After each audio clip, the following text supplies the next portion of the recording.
I mean, we're super thrilled about all that Hillsong has done, but you and I, in the next hour, I hope that whoever's listening to this, whether it's live or you're listening to the recording later on, that, we can be an encouragement to, a wide spectrum of churches and worship leaders and songwriters, most of which are going to have their main influence in a smaller, more local network, but you never know how far and wide your song may go. And so many people, whether it's on a large scale or small scale, are bumping up into questions related to music publishing in the church. And I think, typically the kind of people that are in this, it's almost like they stumble into music publishing.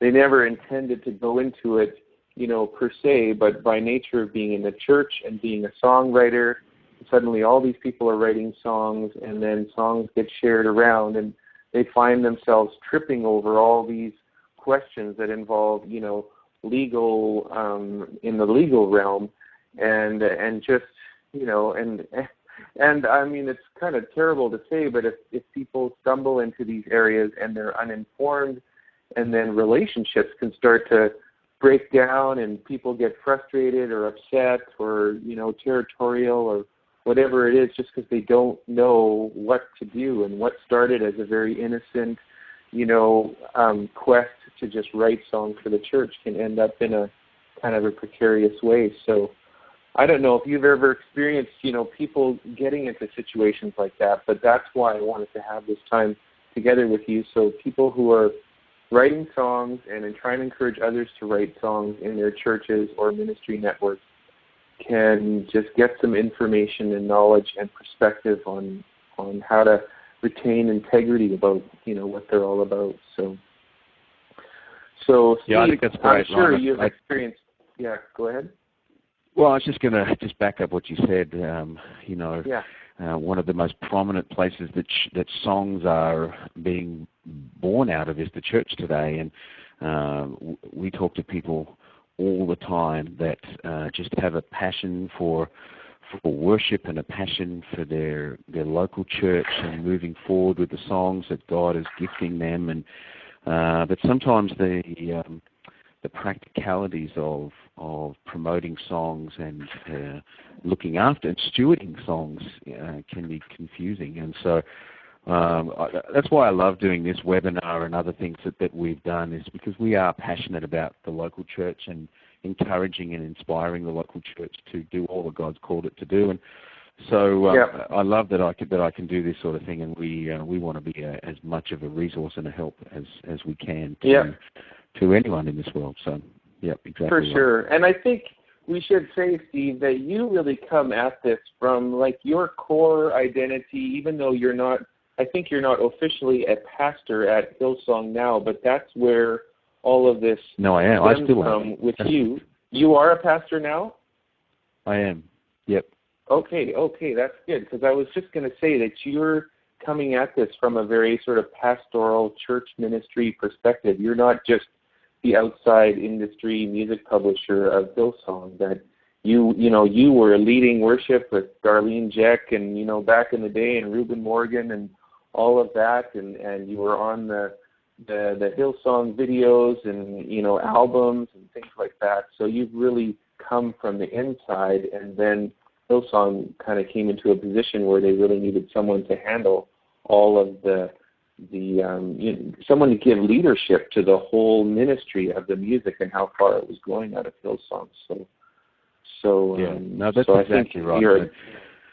Yeah, that's my history coming out of. I was a worship leader and coming in from within the worship team, and we really saw this side of our ministry grow, and there was a real need for focus on it, and I was more than willing to put focus on it and to work on it. So it's exactly right. That's how I found myself doing what I do today. So but I love it. I feel very blessed.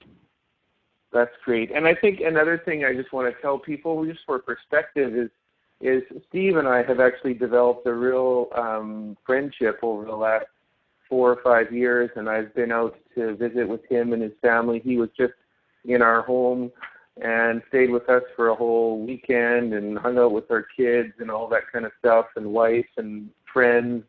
And there's a picture of Steve and I. We were in Washington, D.C., I think last year. But anyway, so Steve and I have this kind of, I don't know, we chat every week, probably a couple of times through, various digital means, but really enjoy the friendship that we have on so many levels, and music publishing is really just one of them. But that's the ground on which we're going to kind of go for it today. So are you ready to kind of dive into this? I'm just going to be, I'm going to be like a gun just firing questions at you, and you better get ready because they're coming from all angles. Are you ready, Steve? I am ready. Let's do this, Ryan. Okay, let's go for it. So long as you don't put that photo back up, I'm ready. Okay. Yeah. Okay. No more scary photos. Okay. Okay. So these questions, I hope some of these people are listening in because some really great questions. So John asks, what if a church employs you as a worship pastor, but has not expressly defined or contracted you to write songs? How does a person handle a situation like that? Steve, I know you've looked at some of these questions before, but just give us some of your thoughts. Okay. Well, this is a classic scenario where worship pastors have been employed to pastor or to manage or to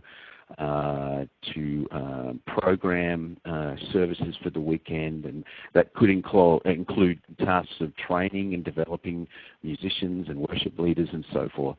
But songwriting is not included in that job definition. And so to answer that first up, it's so important that your role is clarified. And if that's you and you're in this scenario and you're employed by a church, you really need to be clear up front. Is songwriting a part of your job? Because if songwriting is a part of your job, then the church has every right to then claim ownership to the intellectual property of anything that that you create within that employment, within that job. If I was to use our example here, all of the people that we have on staff are on staff to do other roles. They're there to manage people, to pastor people, to develop people, to be music directors. None of our guys are actually on staff to write songs. And so then we establish a separate commercial agreement around the songs that they create. And that's a decision that we as a church have made. So it comes down to communication. If your job description does not include songwriting, then there needs to be an understanding, a separate understanding around what is the deal with the songs that are created. And do you get given time within your job to write songs, or are you required to write songs outside of particular work hours, whatever they may be? So it comes down to being clear up front and communicating. And if that means that you have a job description that is a little bit ambiguous, that you may need to go back and have further conversations just to be clear about that. Now, our response, Hillsong Church, has been pretty generous. We do, even though our people are not employed to write songs, we do grant certain people time within the working week to go and study and prepare and to write songs, even though we say they're not employed to do that. We give them that time because we see the benefit of that. But it's pretty clear because we've had the conversations how that's going to work, and then we establish a separate music publishing agreement that's outside of the employment contract. Yeah. Does that explain that? I think we're probably going to hear that as a common theme is, have the conversation, right? Like, what is fundamental in all of this is to communicate and to just talk openly and hear, the worship pastor can hear the staff or the elders or whoever, and vice versa, and not just make assumptions. So because there's really not one answer that applies to everyone, other than have that conversation is important, right? So that's good. That's exactly right. And you said it in your introduction. It's amazing how things can develop when conversations don't occur and when everybody's of the same understanding. Things develop and just grow and grow and grow until you have breakdowns in relationship, and that's so unnecessary in the church environment. And so just having the conversations being clear and upfront is extremely important. Right on. Okay, so Randall asks, and I'm just going to kind of move these along fairly quickly because we have about 15 or so questions to go through, and I'd like to cover as many as possible. So what if I want to write, Randall asks, what if I want to write a song based on my pastor's sermon? I'm adding a lot and changing a lot, but it's from his ideas too. The verbal agreement is for me to record and publish it.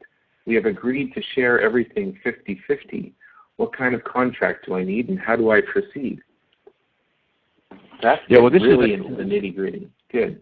Yeah, that's right. And first of all, I think it's great when songwriters working with pastors and songwriters are taking the message that their pastors are speaking and teaching within their church environment and turning those into songs. So point number one is I think that's fantastic when that happens. And point number two, I think it's fantastic when songwriters agree that pastors share in the development and creation of that song. And it wasn't their idea, it was their pastor's idea, and they're willing to share that with their pastors. I love hearing that. We have that a lot here, and I do hear that a lot around the place where songwriters are taking a sermon and they're writing it, but they want to cut their pastor into the song and share that with them. I think that's fantastic. So that's what seems to be happening here with Randall. He says here that he's got a 50-50 arrangement with the pastor. That sounds reasonable to me. The contract that he's asking here can be just a simple one-page letter that says we agree that together we have created this song, and you define it by title, and we agree to split the ownership of that song 50-50. That's as simple as it needs to be.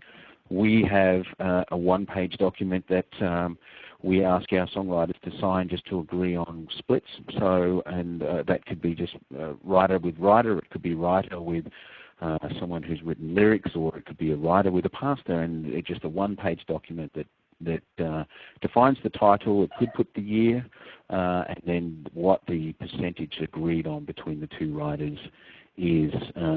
When we've not done that in the past, we have had people think differently about what a split on a song collaboration should be.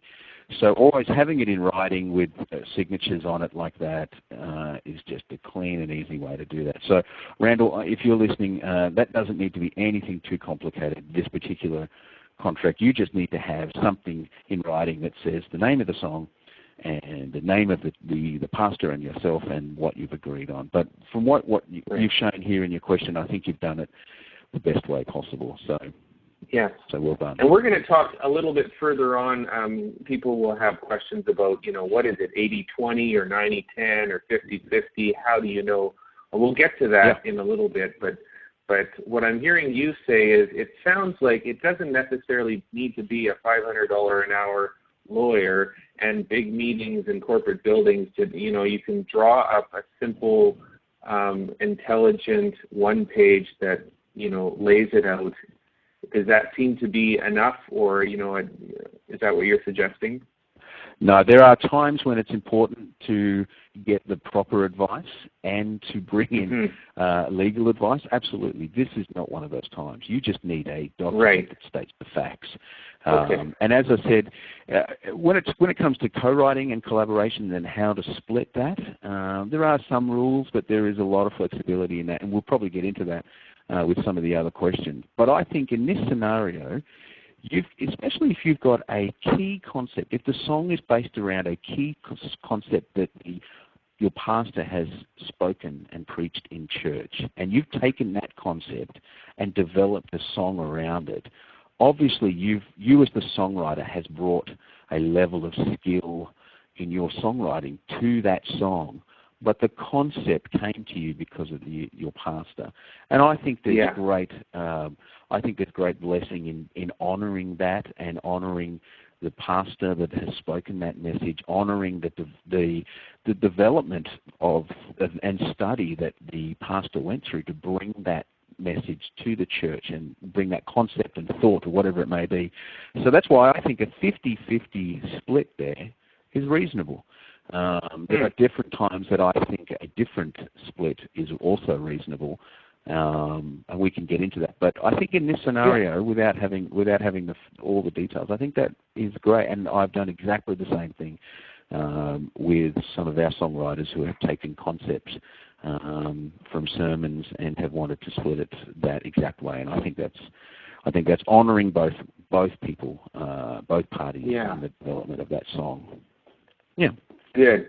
Very good.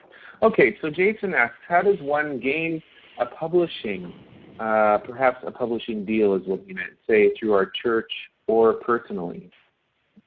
Right. Well, there's a lot in this question. How does one gain a publishing, a contract or a publisher? Yes. Let me take that out of the church environment for a moment, if I can. To gain a publishing contract, you really need to show a publisher that you as a writer have the songs and the skills and the connections that are going to aid them in taking you forward. Remember, the key responsibilities of a publisher are to exploit, administer, and protect the songs that are under their covering, under their agreements, I guess. So if a publisher feels like there's some songs with this writer that they can do something with, and that they specialize in a particular genre of music, and you have the songs that they want to develop, then that is the key factor that has to be in place for a publisher to be interested in you. Now, if you've written one or two killer songs, but there isn't a history there or some sort of indication that that's going to keep going, then you're going to struggle to find a publisher that's going to be willing to put their weight behind you. So obviously, having a catalog and a history is something that publishers are looking for. And so, you often hear the phrase, just keep writing, just keep writing. I've often spoken to songwriters who I don't feel are ready for a relationship with a publisher, and I just say just keep writing, because every time you write a song, you develop your skill, you develop your standing as a songwriter, and you develop your sellability, if you like, to a publisher. Now, if I was to bring that into the church world, which is what we're talking about today, it's all about what you as a church group are doing and what your purpose is and where you're headed. Are you developing a message that you feel the wider body of Christ need and would respond to? And then considering, is there any value in centralizing that in a publishing relationship between the church and the songwriter, which is exactly what we've done here at Hillsong, and there have been many other churches who have done that as well. So if you're writing songs, Jason, who was the person that asked this question, if you're writing songs for your church, and that's your prime, or one of your prime avenues for getting your songs active, then you need to really consider and talk to leadership about how you move forward. If you were to go off and do a direct deal with a publishing company as a writer, then that may limit what your church can and can't do with those songs. And so that was really one of the thoughts as to why we started Hillsong Music Publishing, is because we didn't want our writers going off and doing different things with their songs, because their songs were so crucial to the overall message of our church and the overall direction of our church, and we wanted to centralize that. And we started then the discussions of establishing a music publishing division of Hillsong Church. So there's lots of conversations and that need to be had, and lots of decisions that need to be had when looking at how do I talk to a publisher? Do I need a publisher, or does my church become a publisher? These are the things we have to consider. And we don't want the songs that are written within the life of Hillsong Church to be outside of Hillsong Church. We like that they're internal, and that we can work and almost be strategic in the way that we're putting the message of Hillsong Church out to the wider body of Christ, and that there aren't I guess, opposing agendas within that message that we're putting out.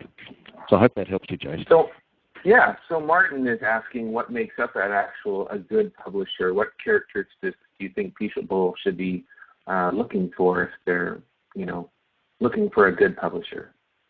Yeah, good question. Good question, Martin. A publisher, as I said before, the key goals of a publisher should always be to exploit the copyrights or to exploit the songs that are under them. 2, to administer the songs, and I'll go into each of these a little more deeply. To protect songs and the songwriters, and to develop the songs and the songwriter. So they're the key goals of any publisher. So one is to exploit the song. A publisher has got to have an avenue, a marketing avenue, or relationships and network avenue that they can plug songs into.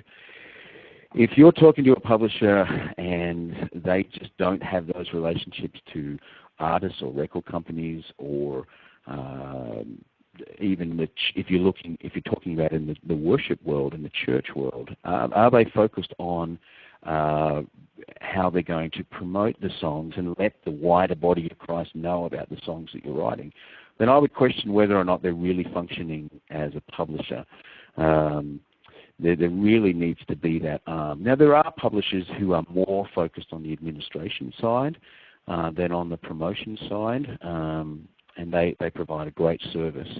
But a full-service publisher would be looking at all of these areas. So promotion is very specific to the genre that you're working in. Worship is a very specific area, and we have key relationships as Hillsong with companies and organizations like PraiseCharts and many other companies, and we see those as strategic relationships to promote our songs to the wider church. And so we're very active in those, and those relationships are very important to us. If we weren't doing that and just sitting on these songs, then our writers would have every reason to question whether or not we were functioning as a publisher. So I say exploitation, but it's really about the promotion of songs. A good publisher has a good network of relationships and strategies to promote songs. Do they have connections with artists who are looking for songs? Do they have connections with advertising companies or television and radio and so forth? We put a lot of effort into trying to find opportunities for our songs and our sound recordings on television and with production companies. So we're looking for every angle possible. So that's promotions. And then administration. Administration is such an important part of music publishing these days in the digital world, where we're looking at millions of lines of data every quarter when we're processing the activities of our songs. And the administration side of things is crucial. And so if anyone is saying that they're a music publisher, they have to have a strong administration arm.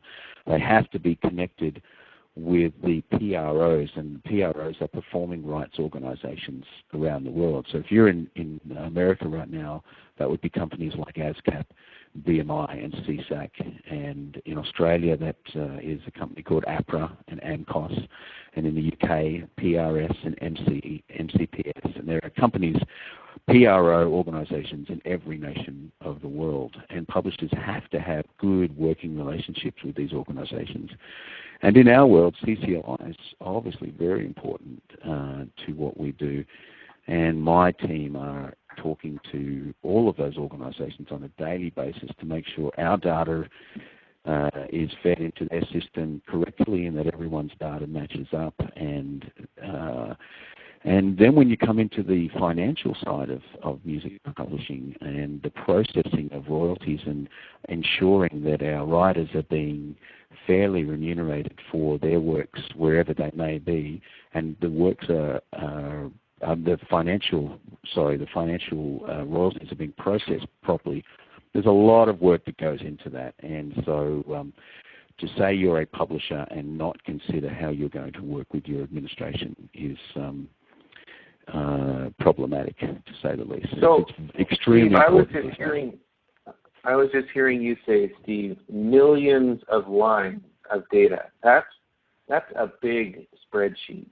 So it just, kind of emphasizes how many different streams revenues come, from all over the place, from digital to physical and print and radio and, and then all of that times all of the songs that you have.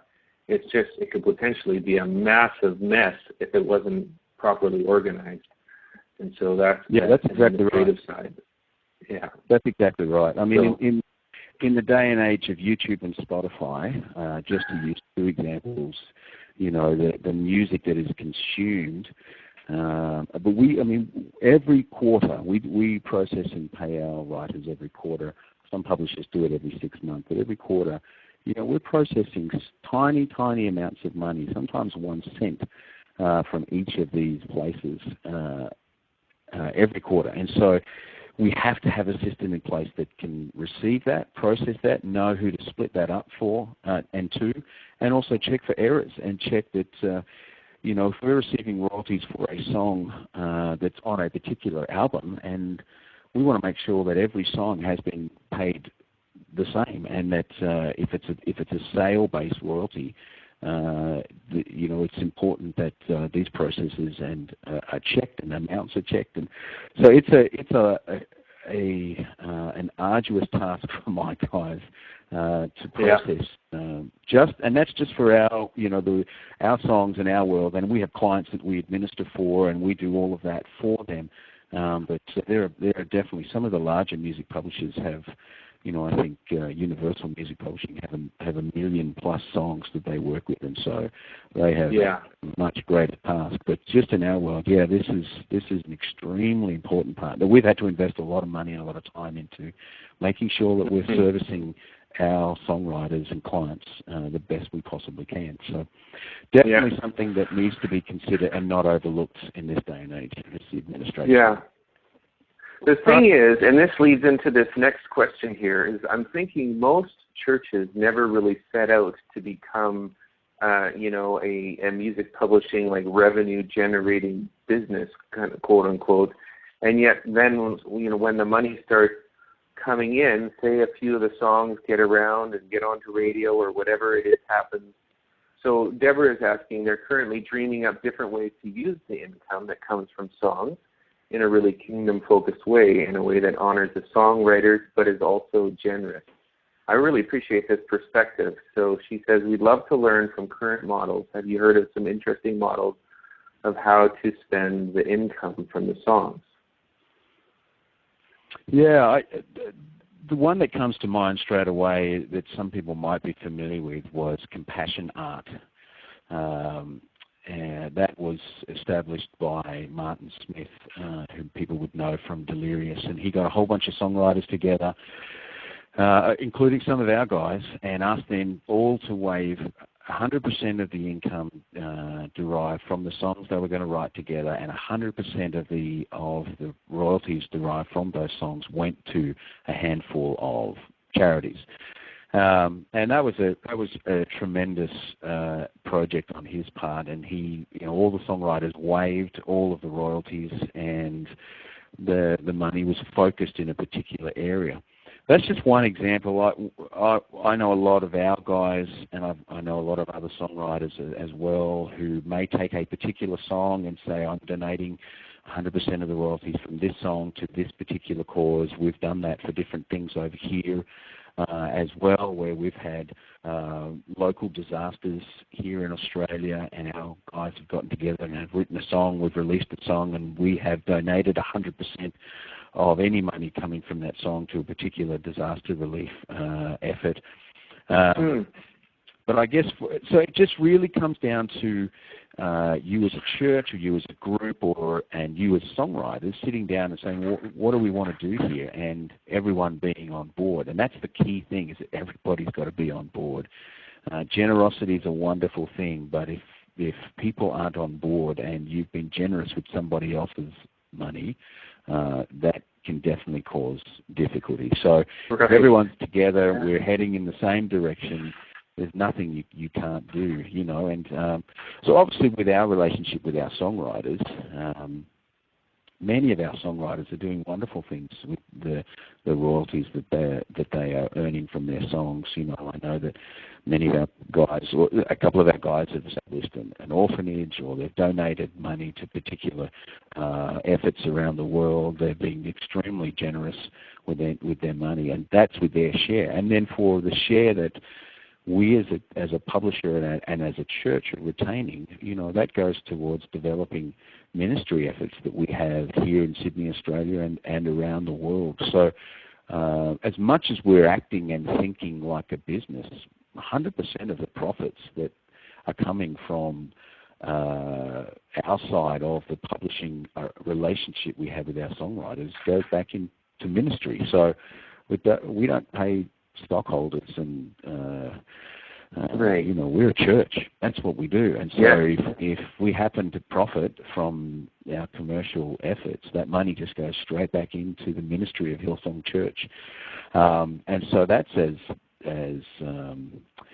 generous and as social as anything else. Yeah. So there's no limit there, really. If you, as a bunch of songwriters, get together and say, let's do this, we could, focus the royalties towards a particular effort. I say go for it, do it, and use the gifts and talents that God's given you to create wealth for the kingdom and use it to be a blessing. That's what we do, and that's what many of our songwriters do, and so go for it. But again, the key factor is have everybody on board and make it clear and go, and then move forward from there. Very good. Okay, Robbie asks, when looking to promote songs, what avenues do you recommend pursuing as church music publisher? Songs ads on YouTube, multi-track, PraiseCharts, radio, what other avenues do you find work for you? It seems a fine balance of not promoting the way the world does or in a look at us way, but wanting to promote in a way that stewards well what God is doing. Yeah. Yeah, it's a good question, Robbie. For us, we like to have particular language around our world, in that we don't sell, we resource. Right. So when it comes to the body of Christ, we don't think of us as selling music and selling songs to the church. We're resourcing the church with music and songs. And it may sound like a semantic difference, but to us it's a huge difference. And so for us, that's the difference between the way we promote within the church world and the way the world would promote using your quote, look at us kind of way. We're not about look at Hillsong. We're about giving churches the resources that God has given us, or the output that God is giving us, in a way that's and giving that to the church in a way that would be a blessing for them to do what they're called to do. So my perspective on that is that wherever worship leaders are, wherever worship leaders go, whether that be online or in conferences or wherever it may be, I want them to be able to find our music. We accept the fact that our music may not be palatable for every church environment, for every denominational group, or for every style or culture. But so for me, it's about accessibility. So I want our songs to be accessible. If somebody hears one of our songs and says, "Oh, I like that, I want to use that on Sunday," do we have the resources available and easily and readily available for that worship leader to then do that song on Sunday morning? And so that's the questions we have to ask ourselves. And then we need to ask ourselves, okay, what can we create ourselves, and what relationships can we get into to help us create that type of resource for the wider body of Christ? So that's the way we look at it, Robbie, if you're listening, and that's the way we approach it. Sure, we market, and sure, we try to tell the story as widely as we can, but it's with an aim to resource people with our songs, not to sell and to push out. And we accept the fact that there are many great songs outside of our world, and I mean, we love the folks at Integrity Music. We love the folks at Passion, Chris Tomlin, and all those guys, they're putting out incredible songs that are really being a blessing across the world. And we're not about competing and trying to better them and trying to do things, in a way that's competing with them. We love them, and we love that they are resourcing and putting out songs to the church that are being a blessing, and we applaud that. We don't want to be better than Tomlin. There's definitely been jokes floating around that we want to, but we don't. We're not about competing. We love those guys.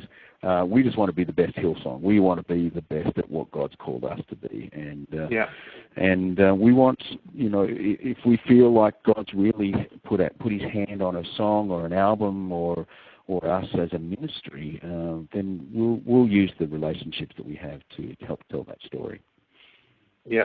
There you go, Robbie. Really good. I love the word resourcing, because you're not selling, you're resourcing, and it's not to it's not to take away from anybody else's song.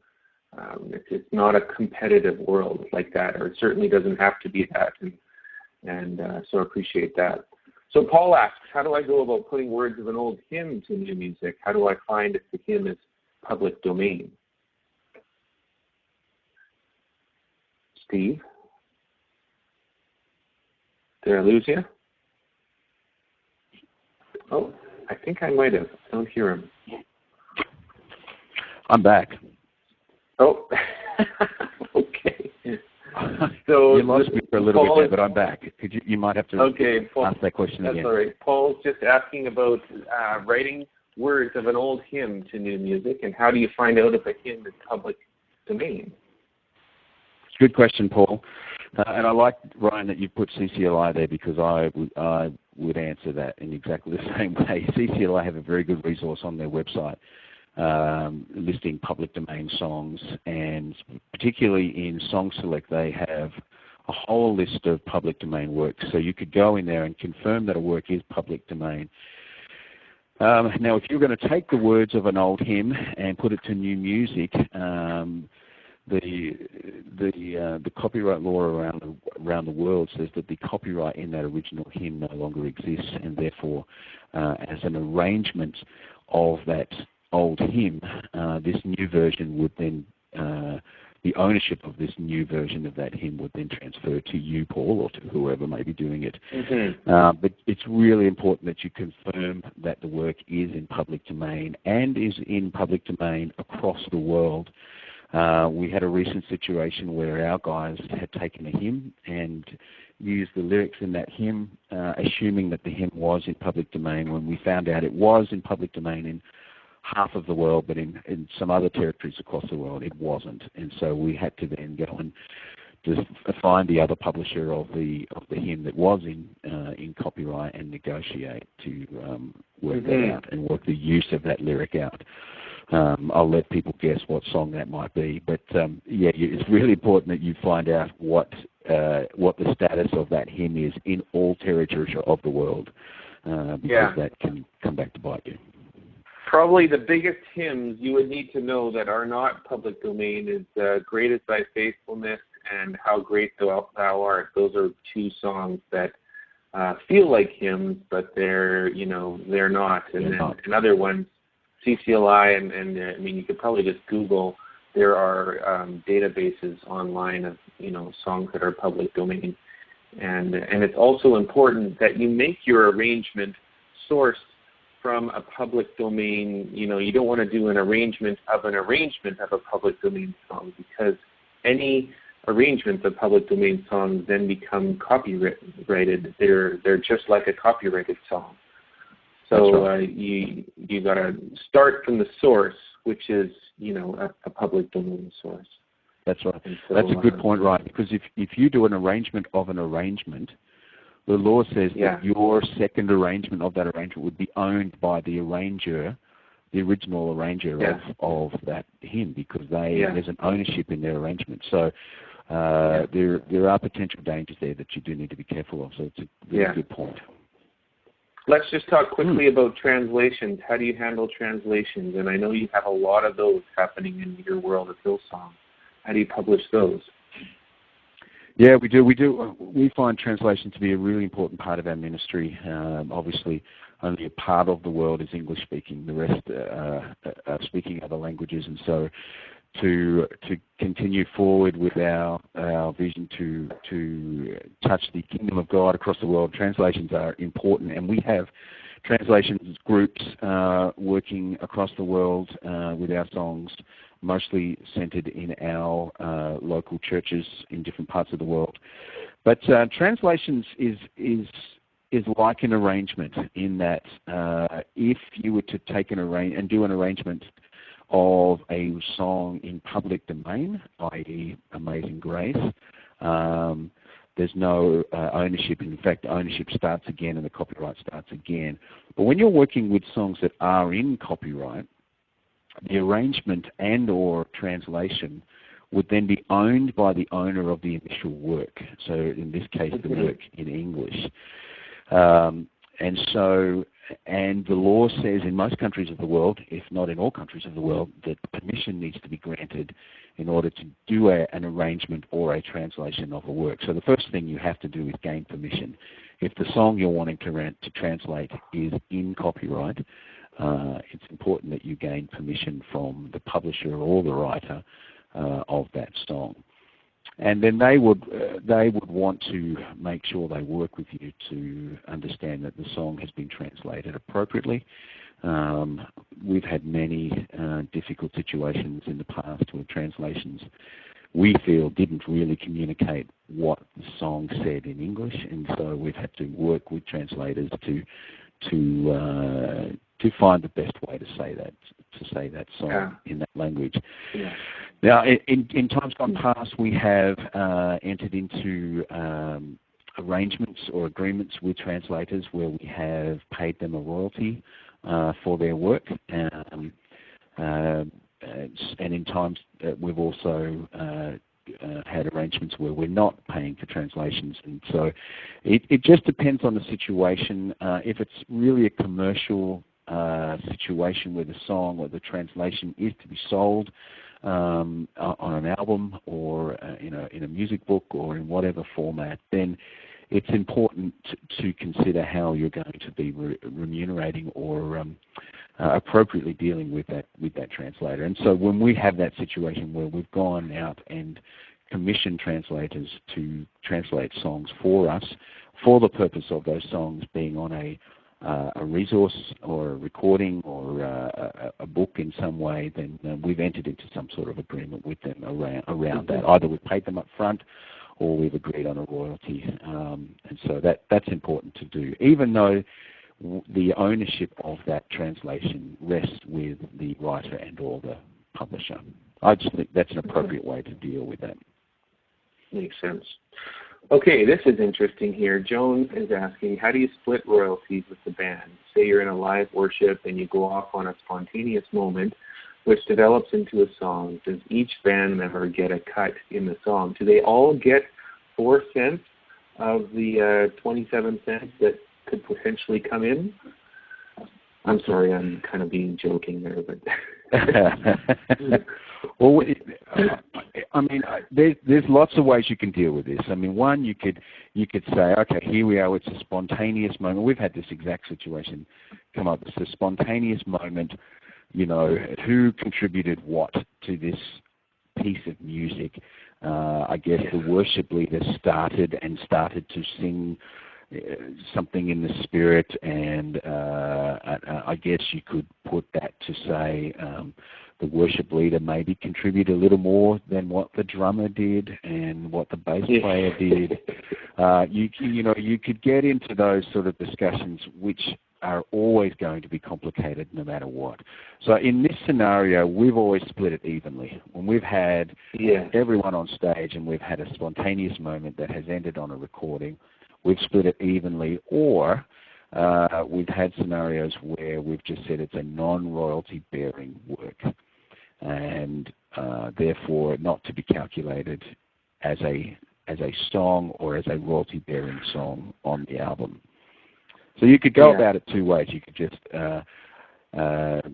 just blanket out as a non-royalty bearing work, or just split it evenly amongst the band who happen to be on stage. I find that in that situation, the discussion about who did what and what the value of that is not even worth getting into. So that would be my answer to that situation. It kind of ties just into on that. I'm sorry. Go ahead. Well, I was going to say it kind of ties into the situation of writing songs. I'm aware that sometimes song development happens in the environment of a band. You might have a band that's in a room and they're all playing along and jamming to a riff, and then a song develops out of that.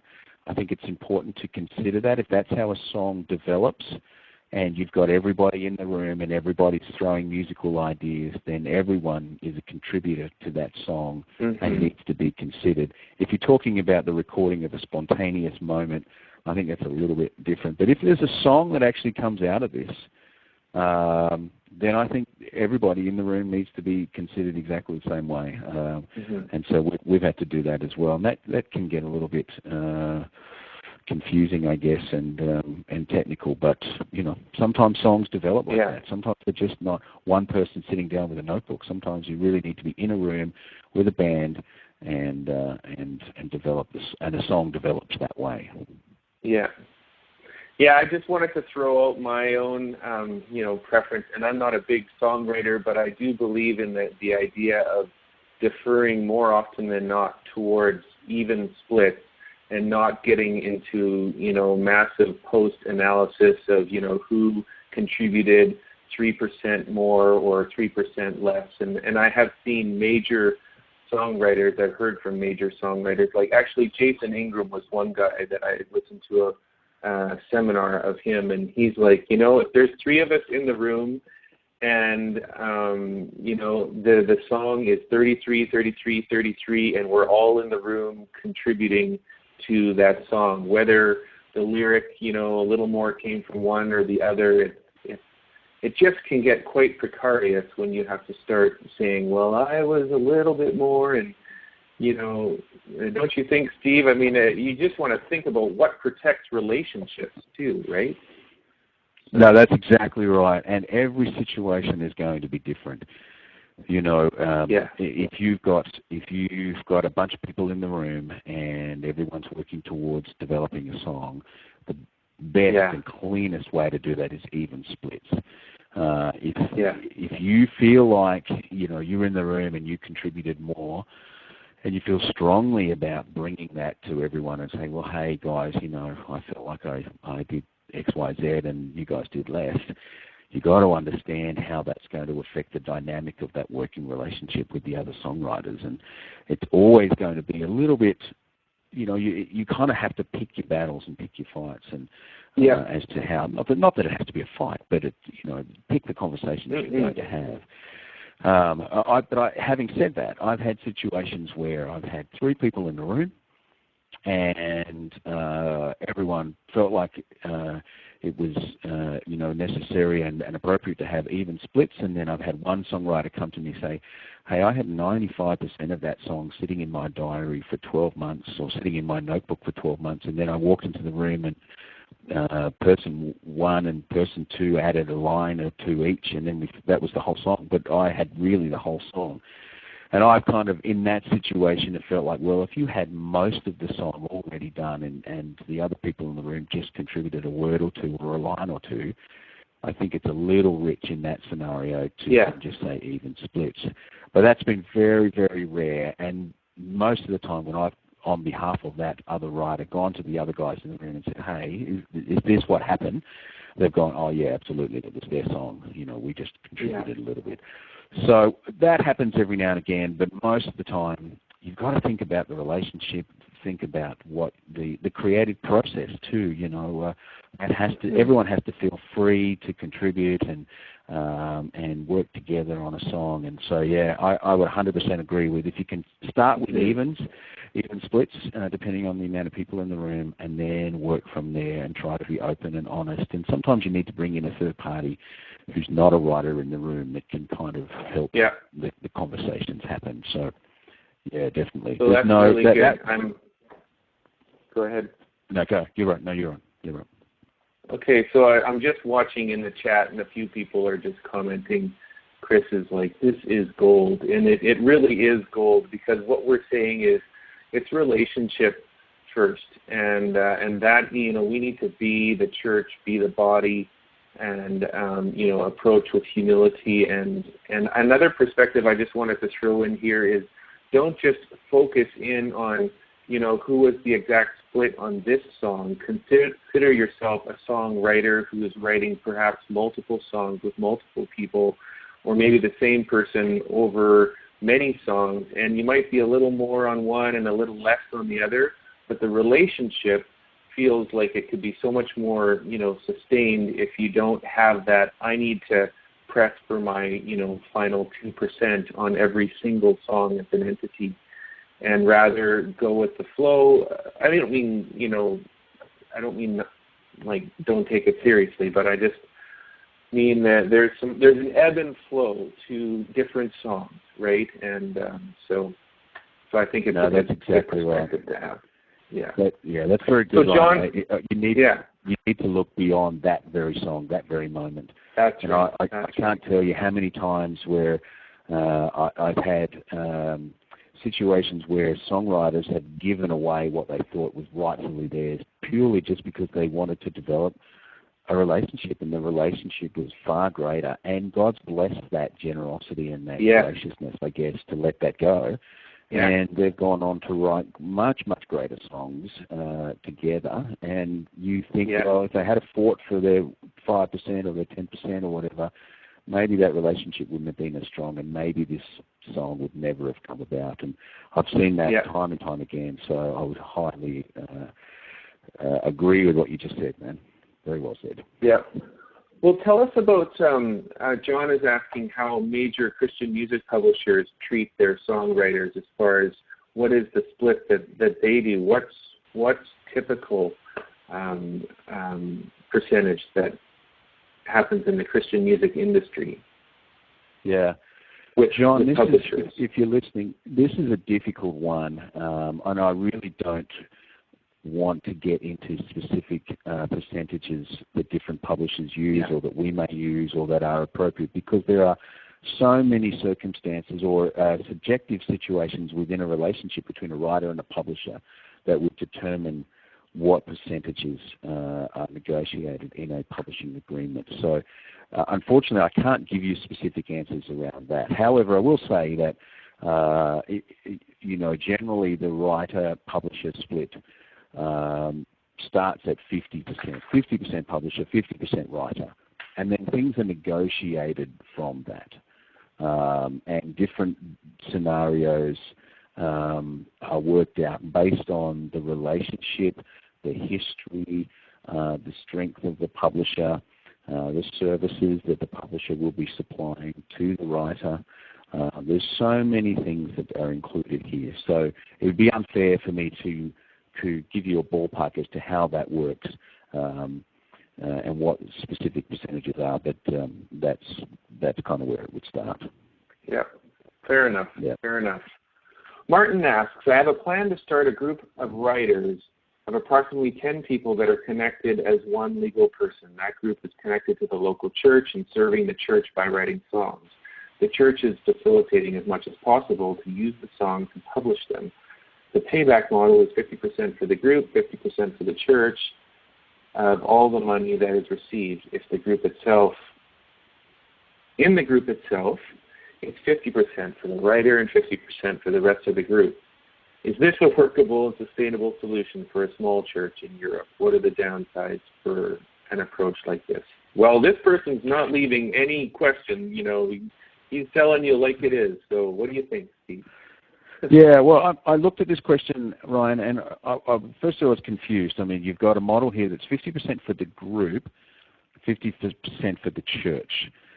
And then within the group itself, they pay the 50% share and split that down again. So essentially 25% of the source goes to the writer, and then split amongst the writer or writers, and then 25% to the rest of the group.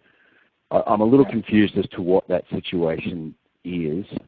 However, the way I would answer that, Martin, if you're listening, is if everybody understands it and everyone's had a good chance to consider it and understands what you're proposing, then it's a great model. And if everyone's on board, it's a workable and sustainable solution. But it's all about communicating that. It looks like you've got is the church are retaining 50% of the share. So I would ask just, well, what is the church doing? Is the church acting as the publisher? Is the group the publisher in this situation? Or is every songwriter just self-published? If every songwriter is self-published, and then that was the scenario, and then if a writer was to, down the track, sign a publishing agreement around those songs, then I'm not sure that situation would work.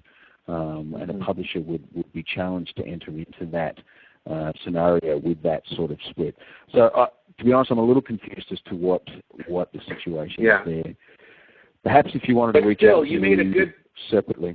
Yeah, you made a good comment, Steve, that says, if everybody agrees, then potentially, yes, it's a good solution. If not everybody agrees, it doesn't matter how viable it is in the industry, you have to find something that you can find agreement on. So that's really the task. Yeah. So you've got to remember, in this, can I just make one last comment? Yeah. Not every writer is the same. So we've certainly learned that over the years. You know, there was a time where we got all the writers together in one room and said, this is what we're going to do. And everybody was, and we talked specifically about splits, and we talked about, how we were going to do our agreements, and everyone was together, we all agreed, and we moved forward. Well, as time developed and writers develop, not every writer is the same.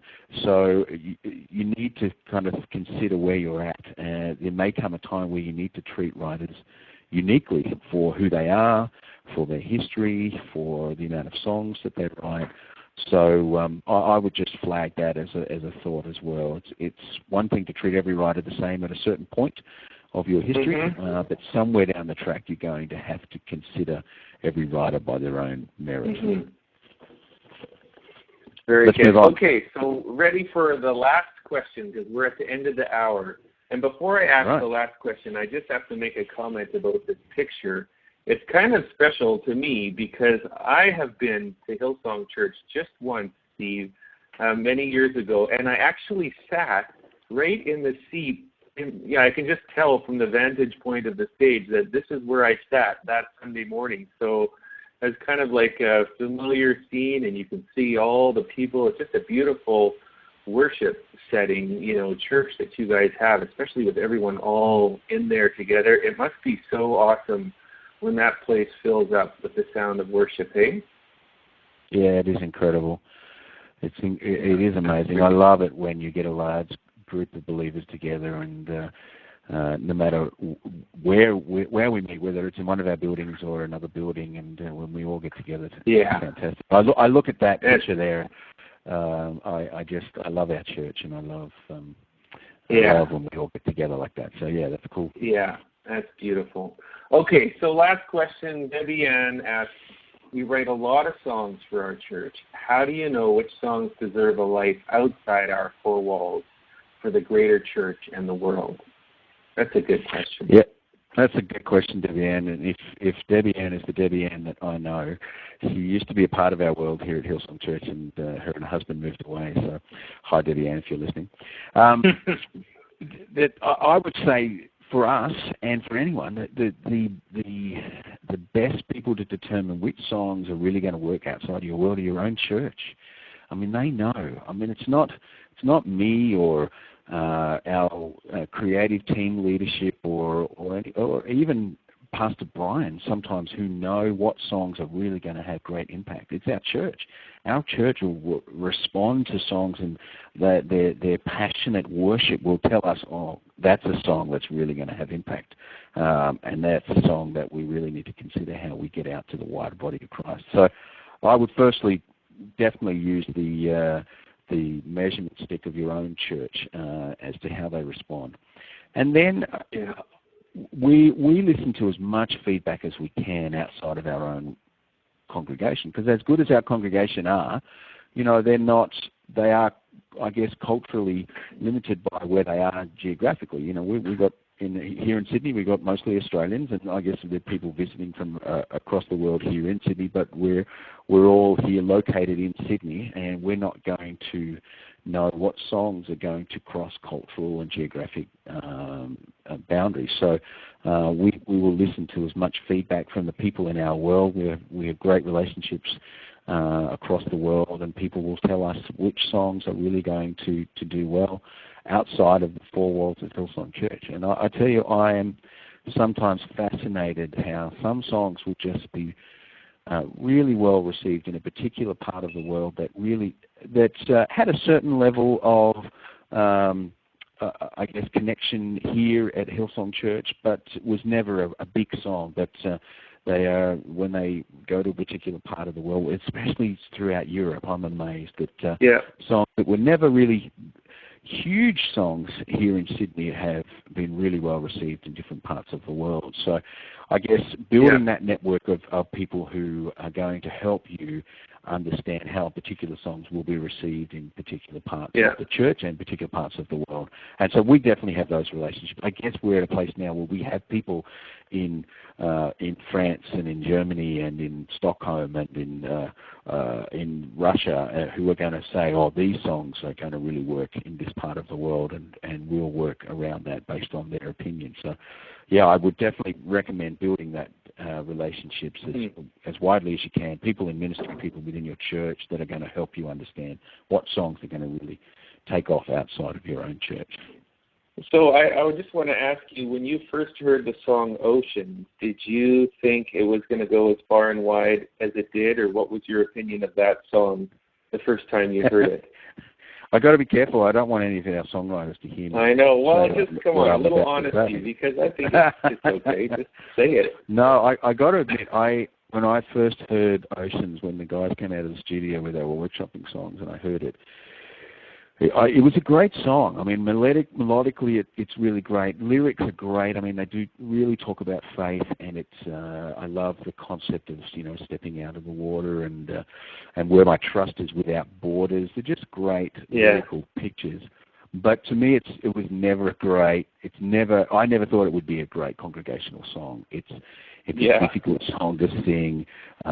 When you listen to Taya's vocal, it's an incredible vocal that she did. That's difficult for any great singer to sing. So that's why I guess we've all been so amazed at how well that song's been picked up. And I guess when people pick it up, they do it their own way, which is what we would want. We'd want people to do it their own way and do it their own style.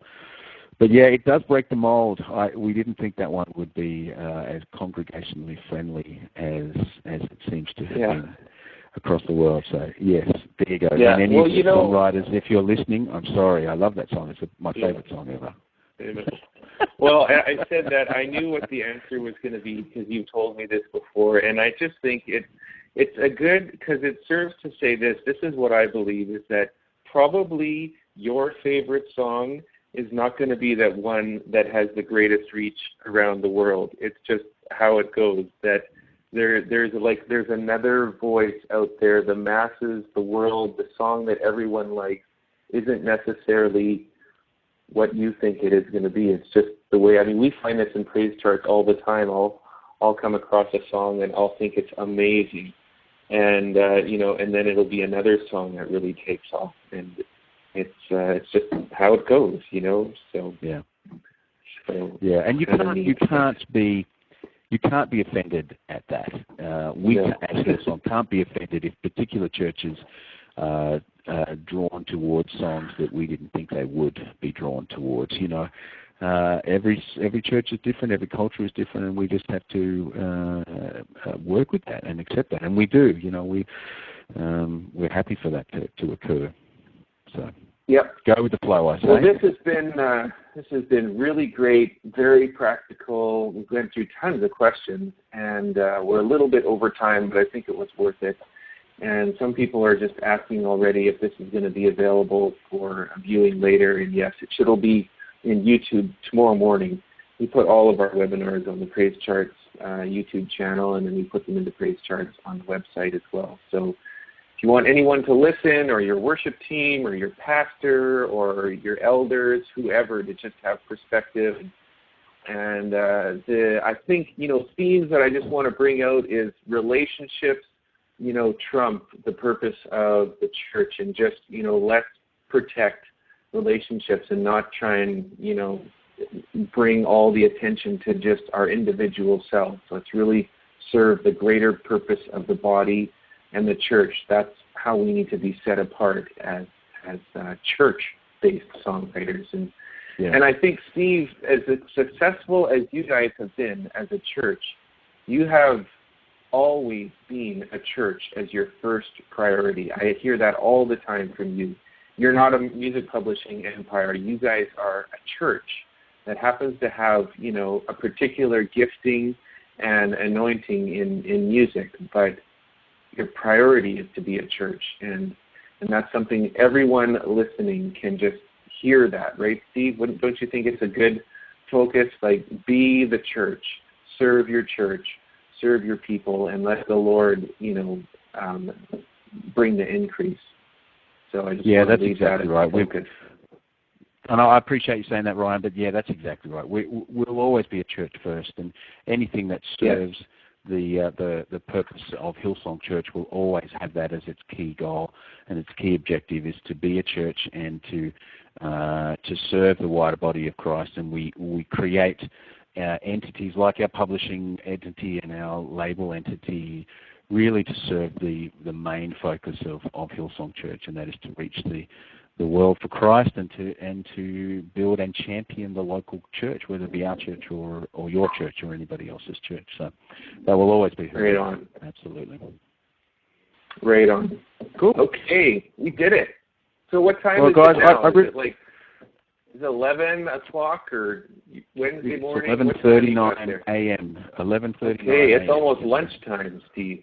Look at that. There you go. Well, I do hope that this has been helpful for everyone listening, and I really do appreciate you, Ryan, and the guys at PraiseCharts putting this together, and I hope this has been some good stuff for everybody. Awesome. I'm really hoping lots of people will listen to this. It'll be definitely a resource we can point people to. There's great practical insight, and I like the focus that we've been able to come together. So appreciate you and your friendship, all your music. Let's keep talking. All right? I will let you Likewise. go. God bless you, Steve. Thank you. God bless everyone. Thank you. Bye-bye. Okay. Bye then. All right. That was